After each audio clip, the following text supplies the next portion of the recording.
کہ ایک شخص تھا جو مسجد میں تشریف لایا اور لانے کے بعد کہنے لگا ہے لوگوں میری طرف توجہ کرو،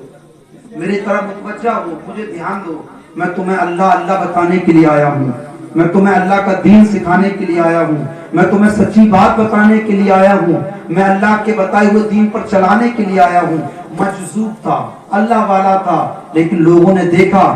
پر اس پر دھیان نہ دیا، کہا دیوانہ ہے، مجذوب ہے، کہا میں بھوکا ہوں، مجھے کھانا کھلاؤ، مجھے ضرورت ہے، مجھے کھانا کھلاؤ۔ جب اس نے یہ بات کہا لوگوں نے نظر انداز کر دیا، لوگوں کی حالت ہوتی ہے نا نظر انداز کرنے کی،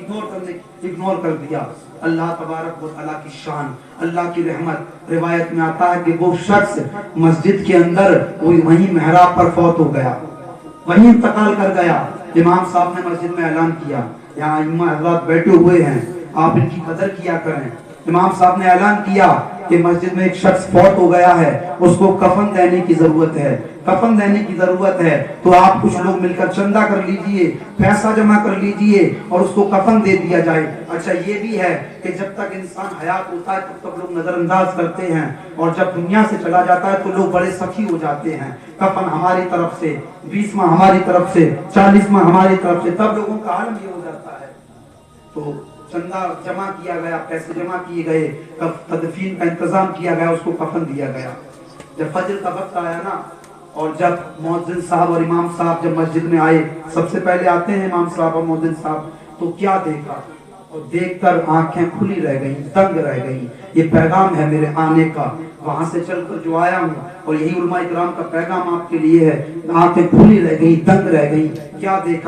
دیکھا جو کفن لوگوں نے چندہ کر کے اس اللہ والے کو دیا تھا، اللہ کو اس دوست کو دیا تھا جو اس کو دفن کر کے آئے تھے قبر کے اندر، وہ کفن اسی مسجد کی محراب میں پڑا ہوا ہے، اللہ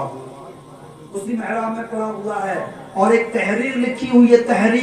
تحریر کیا لکھی ہوئی ہے؟ اللہ کی طرف سے پیغام ہے، کہا میرے یار کو، میرے دوست کو تمہاری کفن کی ضرورت نہیں ہے، اسے تو میں نے جنتی لباس پہنا دیا ہے، اپنے یار کو تو میں نے جنتی لباس پہنا دیا ہے۔ تم کیا سمجھتے تھے وہ تم سے روٹی مانگ رہا تھا، وہ تم سے کچھ مال مانگ رہا تھا، تم نے اسے نظر انداز کر دیا۔ ارے وہ تم سے روٹی نہ مانگ رہا تھا، وہ تم سے کھانا نہیں مانگ رہا تھا، وہ تم سے مال نہ مانگ رہا تھا، بلکہ وہ تم کو اپنے خدا کے قریب کر رہا تھا، لیکن تم غفلت